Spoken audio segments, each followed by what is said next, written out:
We ain't just football players. We entertainers, baby. This is what we do. The story of Sam Hurd is one of the strangest in NFL history. An undrafted free agent who made a name for himself as a member of the Dallas Cowboys around 15 years ago. Dude scraped and clawed his way up from the bottom of the roster. He created a role with the Cowboys and even managed to create a decent free agent market for himself. But on the cusp of signing the largest contract in his football career, seemingly out of nowhere, Sam was hit with multiple drug charges and sentenced to 15 years in prison. What would make an NFL player who just signed a new contract walk out of a crowded restaurant with a whole kilo of cocaine? As primarily a special teams player, maybe Sam wanted to experience something closer to the lives of his superstar teammates. Or maybe he was set up. Sam ended up placing his trust in guys who, when things went wrong, immediately turned their backs on dude. This is what happened to Sam Hurd, the NFL player who attempted to become a drug kingpin. Yo, don't forget to check out the new t-shirts in the link down below. Got a lot of demand in the last video, so here we go. As of now, they're available in a few different colors, and if these do well, I'm intending to add a couple more designs down the line. But other than that, y'all already know what time it is, man. Chew the Wayne.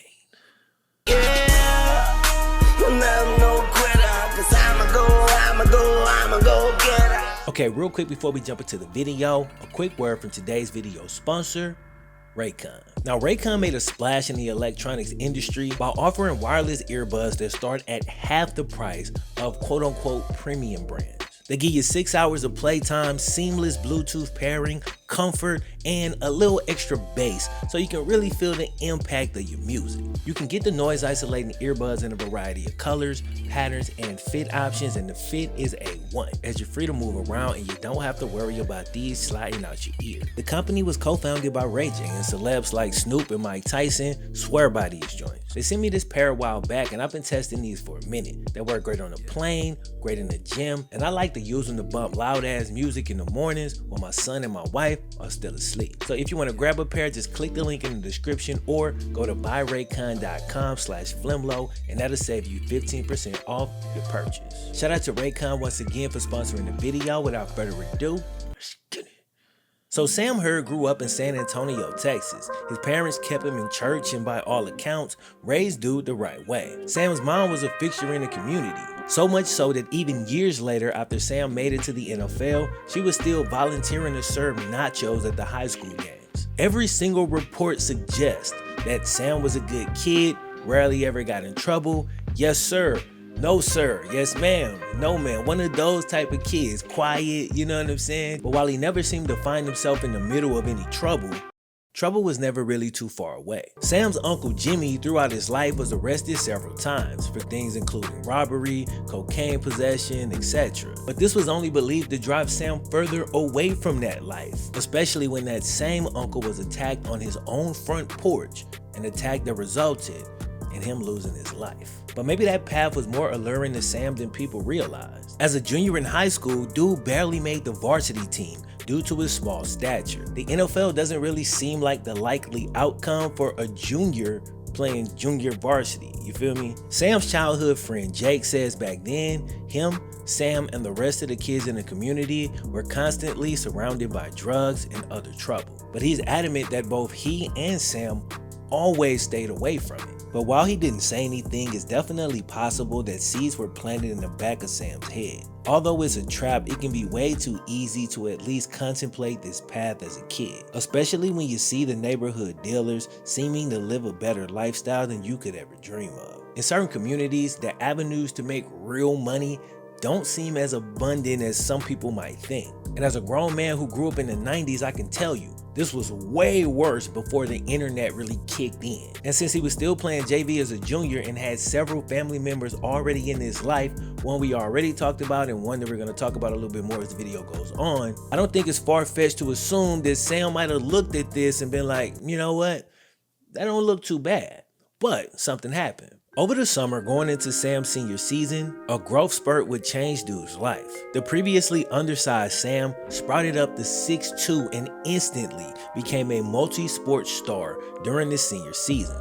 On the field, dude made 60 receptions for 1,638 yards and 23 touchdowns, earning him a scholarship to Northern Illinois. And I gotta say this, if he was capable of doing that at 6'2", whatever 5'10", 5'9" he was before that, he was still capable of giving you some of that. So him being on JV, he probably should have been on varsity already. Let's just keep it real on that. But for Sam, it was obviously a major confidence boost. Maybe he could become a pro athlete after all. But that was the long game.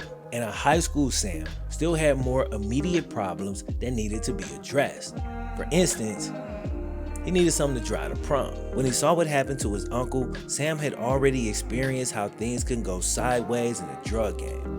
But that wasn't the only family member Sam had living that life. A few days before his senior prom, Sam made a phone call to his cousin Tyrone, a guy who will play a role in Sam's incarceration later in the story. Tyrone, who was a dealer between jail sentences at the time, allowed Sam to borrow his black Escalade that night. In Sam's eyes, Tyrone was the man. I mean, hell, he was pushing a black Escalade. But one day in the not so distant future, the roles would completely reverse. During his time at NIU, Sam wasn't exactly remarkable. Much like his high school career, it wasn't until his senior season that he finally had a breakout year. In 2005, he caught 65 passes for 1,074 yards and 13 touchdowns. While this was a great season, it still wasn't enough to get him drafted. But fortunately for Sam, the Dallas Cowboys happened to be just a little bit thin at the wide receiver position. I mean, sure, they had a 32-year-old T.O., one of the all-time great receivers to ever play in the league, a guy who should have easily been a first ballot Hall of Famer, and they also had Terry Glenn, another really solid receiver in his heyday, but he too was beginning to age. So following the 2006 NFL draft, the Dallas Cowboys signed 2 undrafted free agent wide receivers to their roster, Sam Hurd and Miles Austin, both of which would prove to be solid NFL players. Sam was beloved by his teammates, from being tutored by T.O. to being praised by Bill Parcells. Sam Hurd was a hard-working player who made his mark on special teams, and he gained praise and admiration from the coaching staff because he learned every single wide receiver position on the field, on top of being able to play in any special team situation you needed him in. This created flexibility with how the coaches could use him, and it gave him the upper hand over Miles Austin. T.O. had him staying out to practice and getting extra work, something Bill Parcells loved. So when I say this, it's not an exaggeration. Dude was a model citizen on and off the field. He gave back to the community by holding football camps amongst other things. And the kids who couldn't pay but still showed up, he made sure all of them got t-shirts and felt included. He carried a Bible and often quoted scriptures just like he'd been raised to do. Still, it was always something just a little bit sketchy, just a little bit off with Sam if you really paid attention. For a guy who presented himself as a hyper-religious, hard-working, just straight up and down type of guy, every now and then he just have these few cracks in his persona that seem to suggest there's something else going on. If y'all have seen it in the first episode before you get to the end, just a few cracks you see in the dad's personality, you're just like, you know, that's a little off. Like, what's going on here? And then it's like, oh, okay, now I really get it. Okay, the camps he held were very unprofessional, didn't have any security, but he had a cousin who was always there and liked to brag about the fact that he had his gun on him, like even going through drills, you know? The gifts from the raffle tickets were never delivered, and people was like, yo, where's the money going?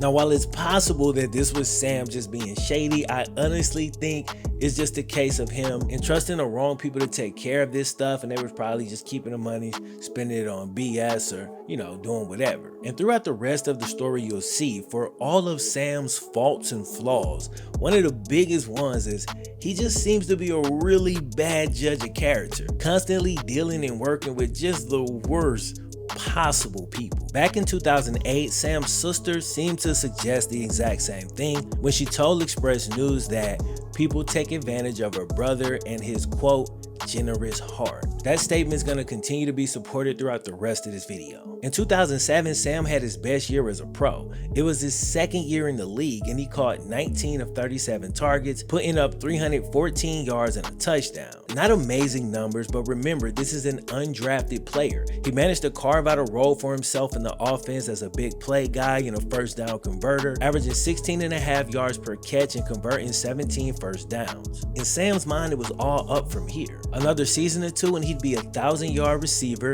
cashing in on a big payday. Following year 2008, and it was finally time. Sam was finally about to get his big break with the Cowboys. They released wide receiver Terry Glenn, who had been targeted over 100 times the previous year. Them targets had to go somewhere, and Sam felt like a good portion of them was coming his way. Yeah, man, he was in prime position. But unfortunately, and you knew I was going to say that, Sam suffered an untimely ankle sprain during the preseason. The worst kind of ankle sprain, a high ankle sprain, you know the ones. He fought his way back from injury, but he was just rushing to get back out there because he knew this was his shot.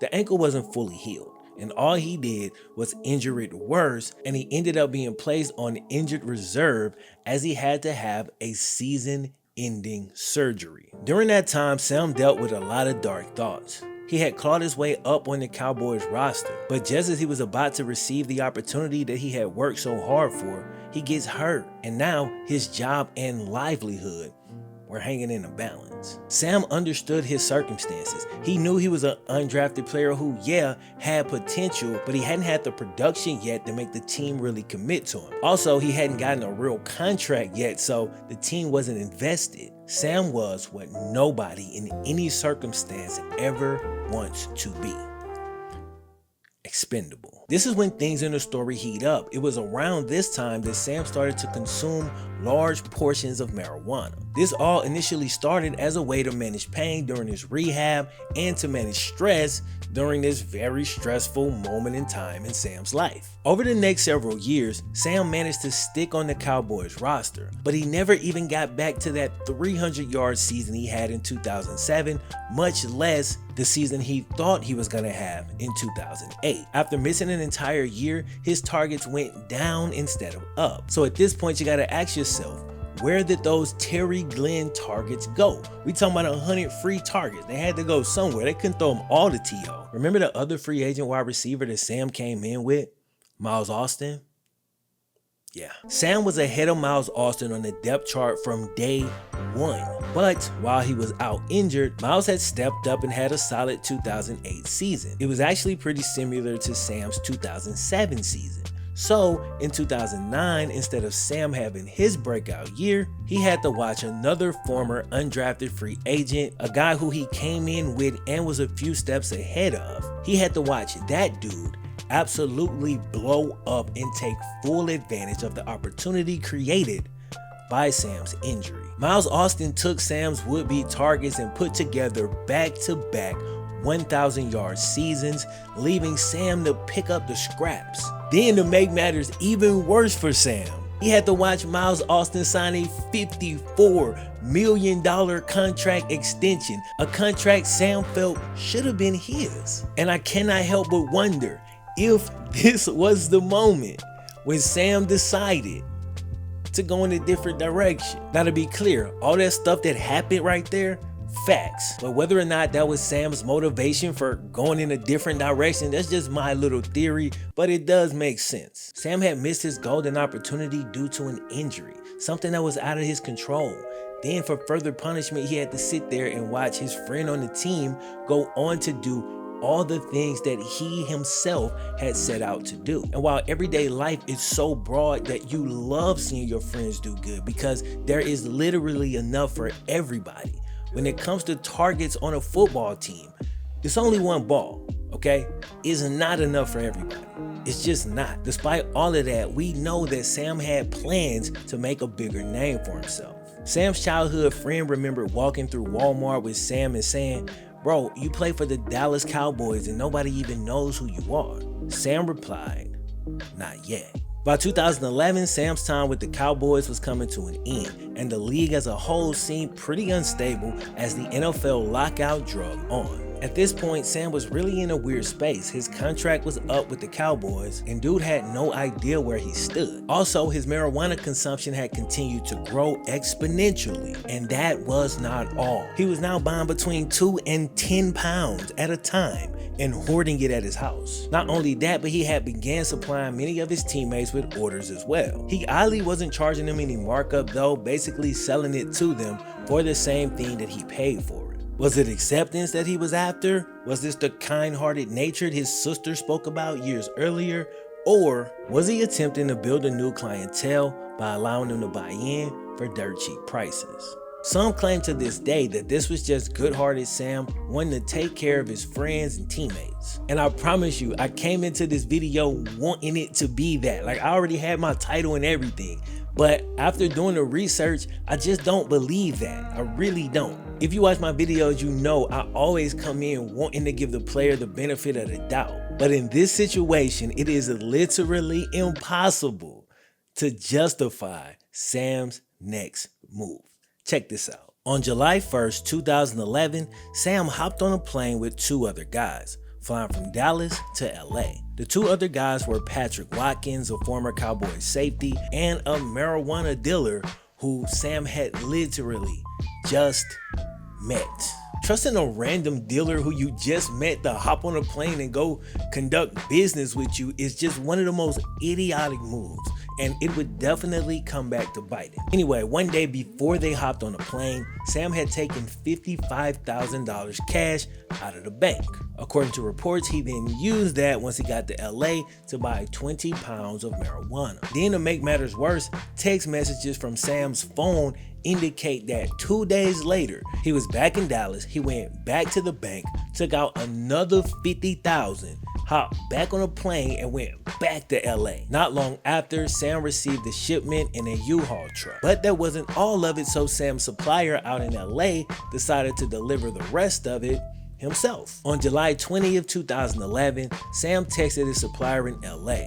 Y'all gotta be here by tomorrow and not too late, cause I got football starting up. A few days after that text message was sent, Sam's supplier was arrested in Denton, Texas, which is 30 minutes from Dallas. They were caught with traces of drugs and a boatload of money. One of the recent calls the cops found in their phone records was addressed to Sam Hurd. So they started building a case against Sam right there. And Sam would just continue to add fuel to the fire, allowing them to pretty easily build up a case. The next thing he did was he sent an associate to go bail his supplier out of jail. The associate was once again traced back to Sam Hurd.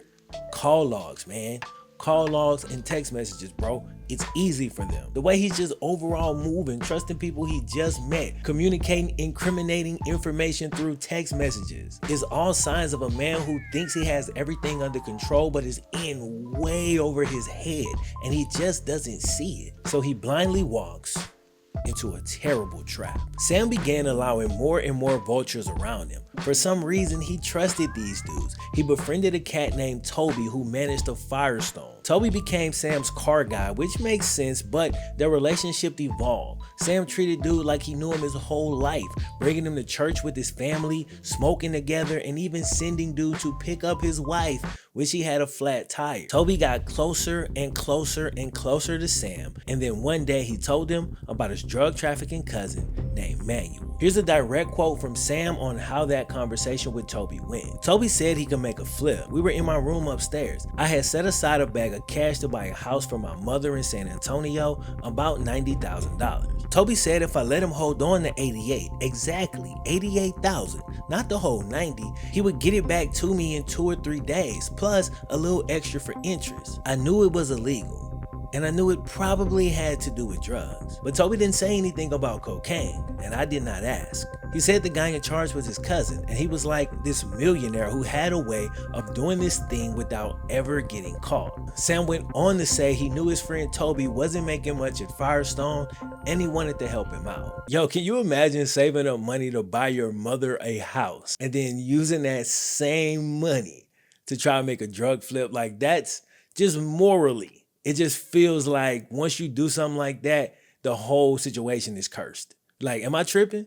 I would never, like, somehow a specific special agent got word that a man named Toby was trying to purchase a large quantity of cocaine. So before Toby ever got to his destination, he ended up getting pulled over. Not only did he get pulled over, he got pulled over driving Sam's black Escalade, very similar to the one he borrowed way back in the day from his cousin. He really wanted an Escalade, man, so he went and got one when he got the money. So anyway, Toby gets pulled over. The $88,000 is on the back seat. Police confiscate that. Toby quickly tells them that the car and the money belong to Sam Hurd, a player for the Dallas Cowboys, and when they run the plates, it comes up under Sam's wife's name. So boom, yeah, that checked out. Didn't stop him from taking the money though. So they take the $88,000, tell Toby they're gonna be keeping an eye on him, and they let him drive off, but not before, pretty much bugging his phone. Toby immediately called Sam and, gave them even more to go on. At this point, they hot on these dudes' trails. Also, the police went ahead and put cameras and microphones all over the Firestone that Toby worked at, because when they said they was gonna keep an eye on him, they meant it. Sam was still trying to play it cool at this point, so he went up to the police station the next day or so or whatever, and he's dressed in his best, and he's like, yeah, I'm Sam Hurd. This is my Escalade. This is my money. I'd like it back. You know what I'm saying? And if it wasn't for this one trump card the police had, they may have had to go with it. But remember Toby's cousin Manuel? Well, turns out he wasn't actually Toby's cousin. Worse than that, he wasn't this big-time millionaire drug dealer who never got caught. He did get caught. As a matter of fact, he got caught so many times, he was now working with the authorities. He was an informant. And old Sam never saw it coming. After the mishap with the Escalade and the $88,000 he lost, Sam had another deal go bad as somebody else ran off with $20,000 more of his dollars. Sam was now $100,000 in the hole. The NFL lockout was still going on, and he didn't know if he was even gonna have a job next year. But not long after that, he gets a call from the Chicago Bears. They offer him a contract, the largest he'd signed in his career, but it paled in comparison to the $50 million Miles Austin had gotten a few years earlier. Basically, Chicago offered him a 3-year deal worth a total of $5 million. The payday actually seemed to slow Sam down a bit as he stopped messing with Toby and Manuel. This was good for him because the cops was on his trail and they didn't yet have enough evidence to build a case that would stick. Had Sam just moved on at this point, taken his $5 million and kept grinding in the league, he likely dodges a world of trouble and finishes his career as a respected NFL player. But that particular season wasn't going great for Sam, as he was never fully invested in the offseason given all of his extracurricular activities. He only played about 6 games that season before things hit the fan, and during that time, he only had 1 game where he made more than a single reception. About 2 months had passed and Manuel got aggressive in trying to get Sam caught up. He texted Toby and asked, "Y'all ready or what? Why don't you call him?" Toby responded, "Cause I still owe him $88,000. That's why I ain't calling him." But the two shady characters were cooking up a plan to pull Sam back in.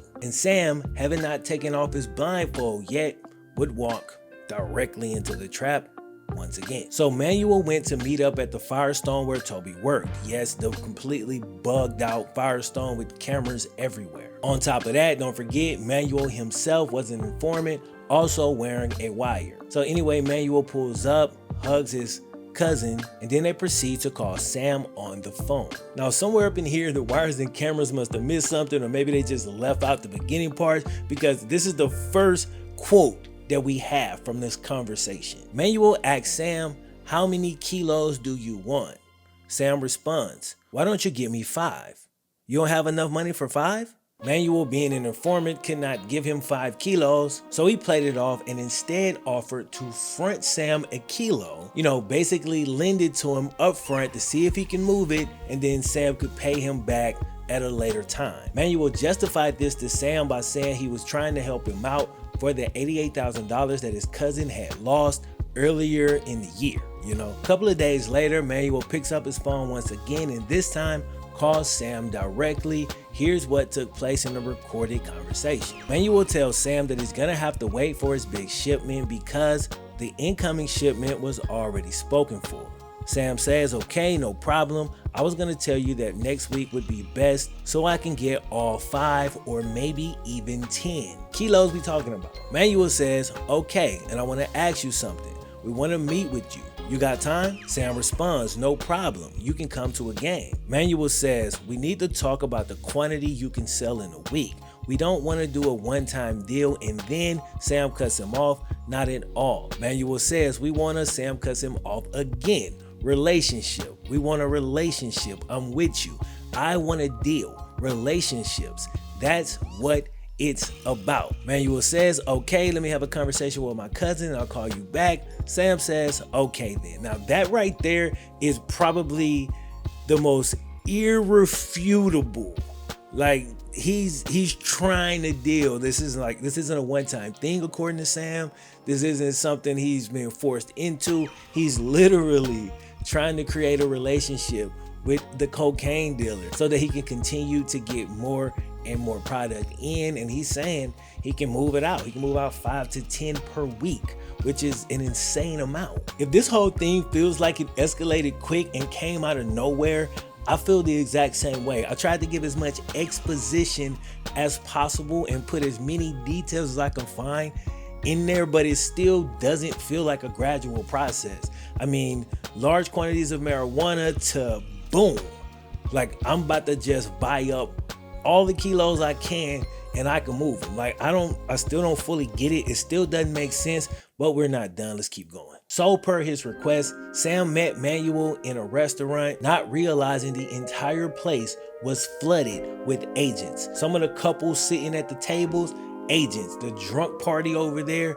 agents. Surrounding the whole building, agents, bro.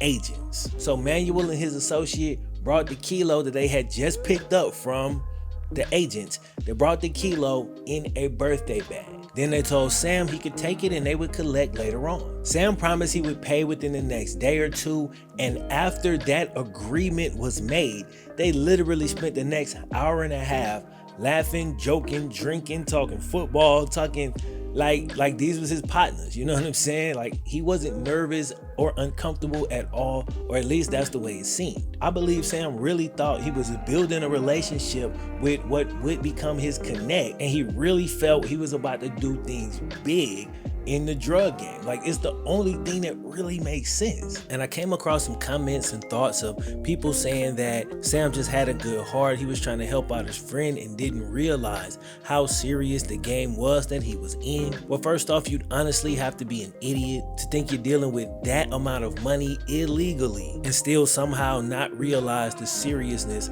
of the situation. And let's not forget, Sam grew up with a few dealers in his family. Remember the unfortunate thing that happened to his uncle at the beginning of the video? So knowing all of that, I'm sorry, but my man definitely knew what he was doing. Then when Sam was finally about to leave, he picks up the bag, and before he goes, he asks. He wanted to know if Manuel could also provide him with mid-level, specifically mid-level marijuana. Manuel is kind of shocked at this point. He just wanted him to go with this bag so his job is done. But he continues to play along. How much of that could you move in a week? Sam goes, 1,000 pounds at least. So according to Sam, he wanted to set up a continuous relationship so that he could sell 5 to 10 kilos of cocaine and 1,000 pounds of marijuana per week.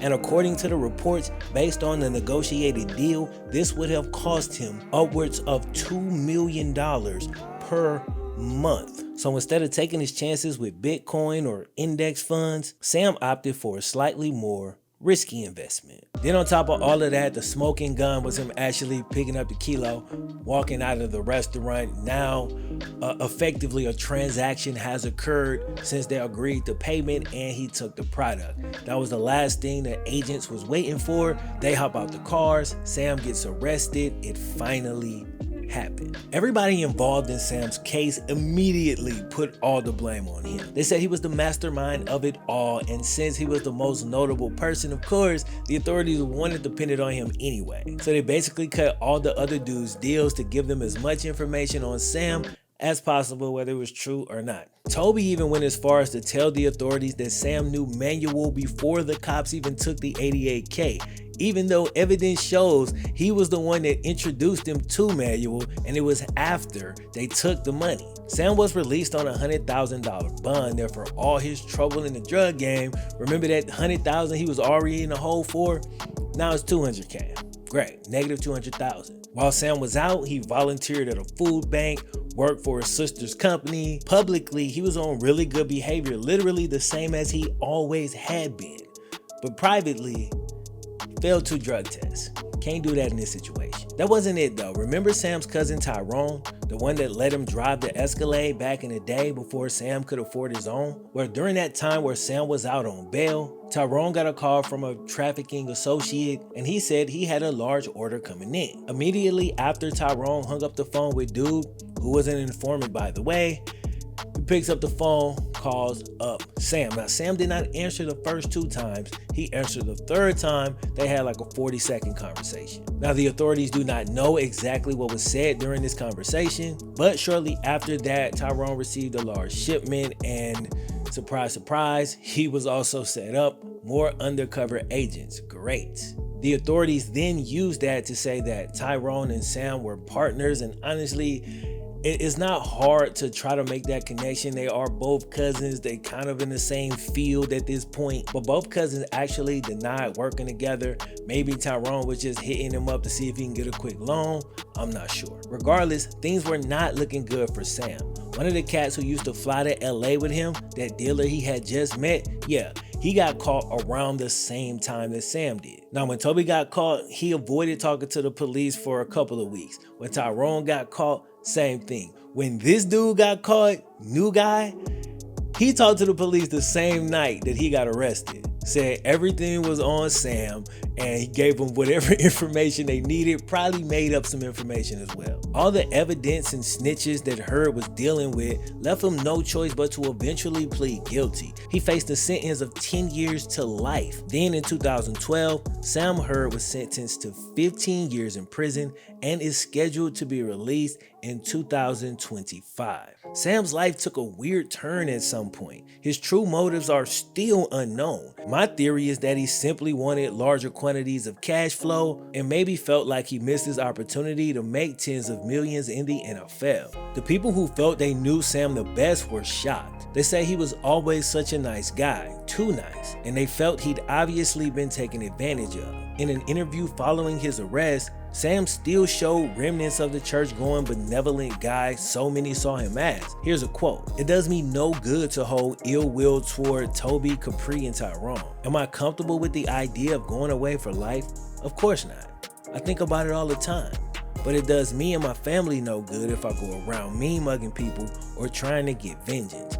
I pray for those guys." Coincidentally, Sam's cell was next to a guy named Darrell Henley, an ex-NFL cornerback who played for the Rams back in the day. Darrell had been locked up 18 years earlier for pretty much the exact same thing, so Sam wasn't the first. Through a concrete wall, the 2 ex-NFL players talked about where their lives went wrong. They likely spoke of their motives and thought process as to why they went down the road they went down, but unfortunately, we are not privy to that information. During the early stages of Sam's incarceration, Henley warned him about befriending too many dudes, talking too loud, and giving out too much information, trusting the wrong guys. Pretty much the same thing that got him caught up on the outside. It's actually pretty ironic. Henley imparted knowledge and information on Sam like a veteran would do for a rookie in the NFL. But unfortunately, the information was too little too late, as the place they now found themselves in was hella far from an NFL locker room.